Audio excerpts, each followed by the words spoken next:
All right. What is going on, everybody? Welcome back to another day of SaberSim's DFS office hours. Today is Thursday, November 7th of 2024. And looking ahead here, we have a Thursday night football showdown between the Bengals and the Ravens. We have a 3-game NBA main slate, and then we have a 12-game NHL main slate. So it should be a fun day of DFS. For those of you who are new here, welcome. My name is Andrew, one of the coaches over here at SaberSim. This is a show where we go over how to use the SaberSim app, answer any and all DFS-related questions. Get your questions in one of three ways here. First off, send us an email, support@sabersim.com. Second, post it live in the YouTube chat. Third way, post it in the office hours channel in our Discord server. If you're not in our Discord and want to get access to that channel, there is a link in the description of this video. You also get access to our similar channels, individual sport channels, and you get access to the rest of the SaberSim teams. Can't say enough good things about the Discord. But with that said, we do the show Monday through Friday, 4 p.m. Eastern. We do the show on Saturdays at 12:30 p.m. Eastern. This will actually be our last show of the week. I'm going to be out of town a little bit, so not going to be able to live stream. We'll be back on Monday. And we also have our build review show today, 5 p.m. Eastern. Have some people on the list here to get to today, so I want to get that build review in before the end of the week. But with that said, let's get SaberSim pulled up here. I just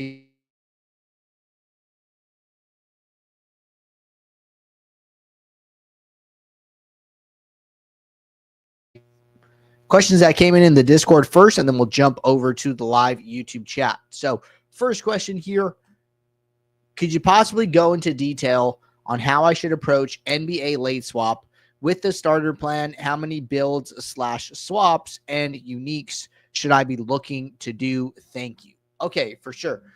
So the first part of this is that the biggest difference, right, is that you want to specifically be paying attention to projection changes, right? So I would definitely make sure I am a Discord member, which you are here, right? But this is just for anybody on the starter plan.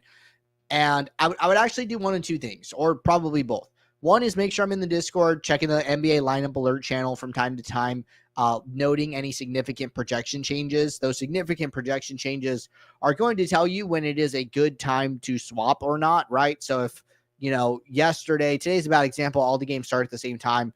But like yesterday, I think Zach LaVine gets ruled out like later in the slate. And, that opens up value. That opens up another starting position for Chicago. And now you can, get to some higher value Chicago plays, right? Even if they weren't in your lineup to start, even if you had no Zach LaVine, that still opens up value on the slate that you want to take advantage of. So that is a great time to swap, right? If you're on the starter plan. Another thing you can do is in your SaberSim, you can set up notifications for mobile, right? So we have a tutorial on how to do that. But what I would be turning on is this significant projection changes. This is going to be specifically for players in your lineups, right? So along with the players getting rolled out, you can also turn this on, and we will send you a mobile push notification if a player in your lineup has moved, their projection has moved by whatever threshold you set here. Now, I think it's fine to leave it at 20. I put it at 10% because I'm a little more meticulous with it. So I will put this on, and then I will put this down at 10%. And then every time a player's projection moves by whatever percentage this is, it will send me an alert on my phone. That just kind of gives me a heads up to like go and check Discord, see what happened. Maybe somebody was deemed not starting and they were supposed to, or maybe someone was ruled out late with an illness, right? So there's just a bunch of different things that can happen in that regard that you want to be aware of, right? So if you want to check out that tutorial on how to set up the mobile push notifications, it's in our support docs. You just type in mobile and how to set up mobile SaberSim notifications. I will drop this here in the YouTube chat for anybody who wants to check it out. So that's one thing I would definitely be doing if I was on starter. But I mean, between players in my lineups, players on the slate, significant projection changes, that's going to be the biggest one. Another consideration with starter, right, is that you can still only have 500 lineups in your build, right? So if you are playing, 150 max, a couple 20 maxes, and like all of a sudden, you have like 250 unique lineups. Well, your swaps per lineup is going to be 2, right? If you try to do more than 2, the builder's basically going to cap you and say, hey, you can only do 500 lineups in a build.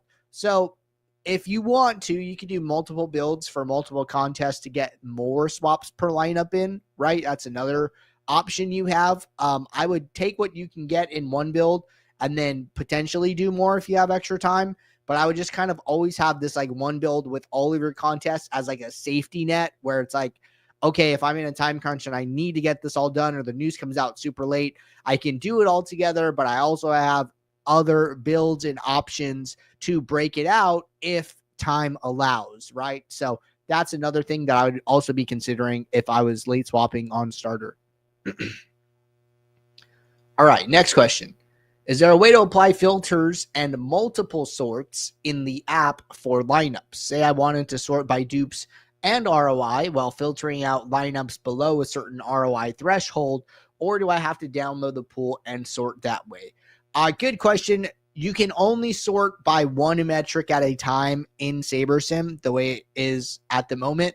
What the user is asking is like, hey, can I, in Excel, you can like double sort. So it's like you sort by one thing and then you sort by another thing, like within that thing, right? I'm probably not explaining it great, but I'm aware of what they're asking. Can you like double sort your lineups? And in SaberSim right now, you can only single sort your lineups.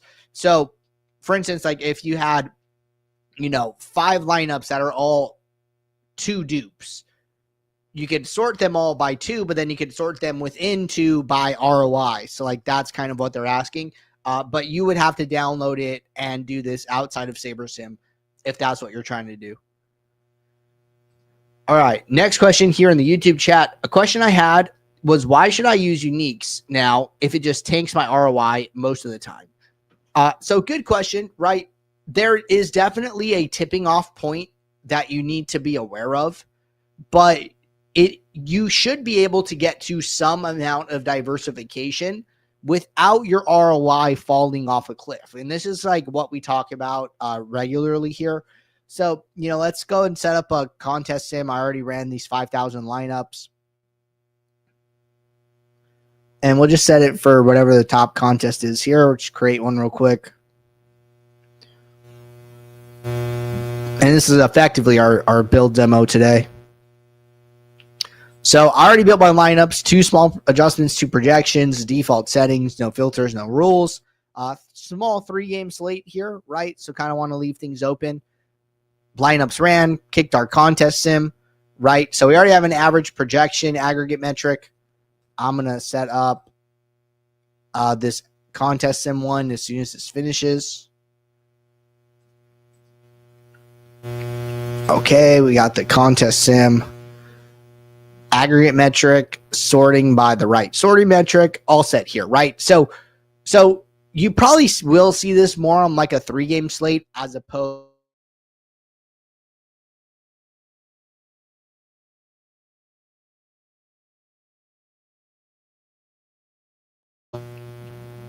But what you should be able to do, right, is, okay, right now I'm at 1 unique. My average projection is 260.3. My ROI is 213.9.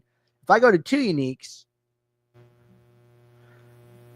okay, I slightly dropped. I'm at 259.9 average projection now, and my ROI is 213.8. But I've gotten a little more diversification by going from mini uniques of 1 to mini uniques of 2, and I've sacrificed very little in regards to these 2 metrics, right? Projection and ROI. When I go to the uniques of 3, I sacrifice a little bit more, right? I'm down to 205% ROI, 258.2 projection. It's okay to go back to 2 if you want, right? If you're okay with the exposures and leverages that you are seeing in the app.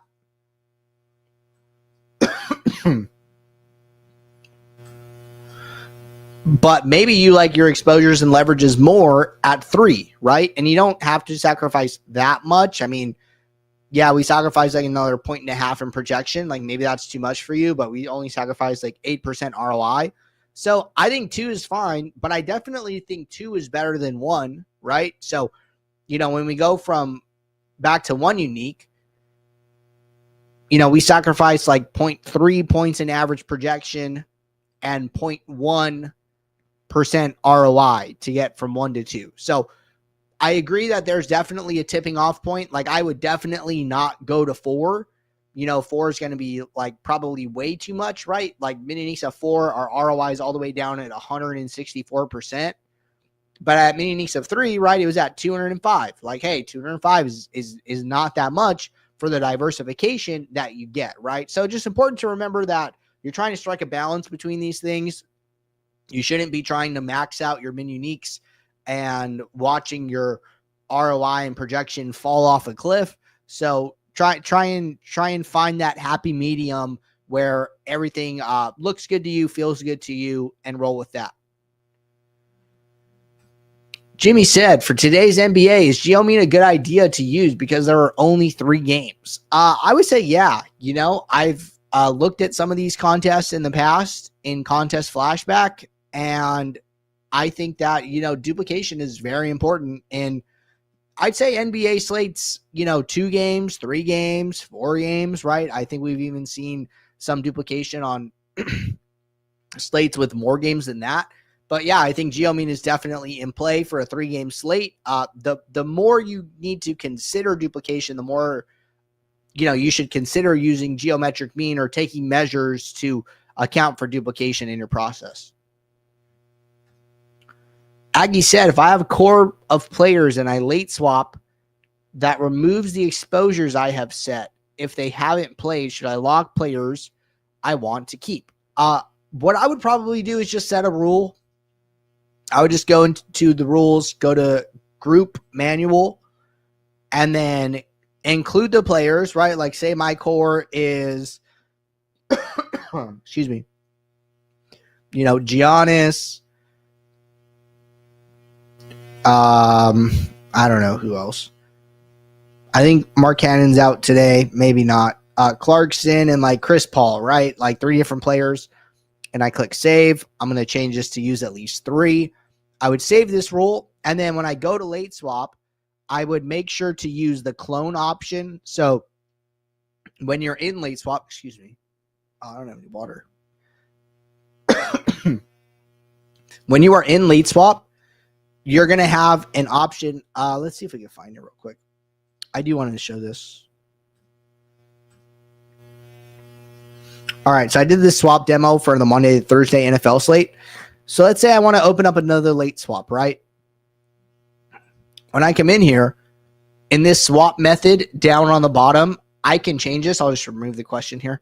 I can change this to clone current build settings. What this will do is it will take any minimax exposures, any filters, any rules, any player pool adjustments, and it will carry them exactly the way they are over into your late swap build, so you don't need to redo them every time you open up a new late swap build. So if you have that rule in the first tab, great. Use the clone option. It carries it over, and then your core player rule will still be there. So that's what I would do.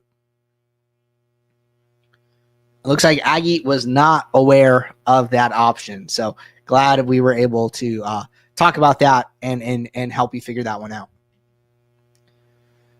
All right. So those are all the questions in the Discord. Let's jump over, or jump back rather, to the YouTube chat. Oh, no, wait. I said that backwards. Those are all the questions in the YouTube chat. Let's jump back over to the Discord. Taking a peek here. Looks like we're all caught up with questions here. So I am going to get out of here. I will be back in about 45 minutes for the build review show. So that should be a fun one. But appreciate everybody tuning in. I will see you all soon. So until then, take care. Good luck. Thanks. Bye.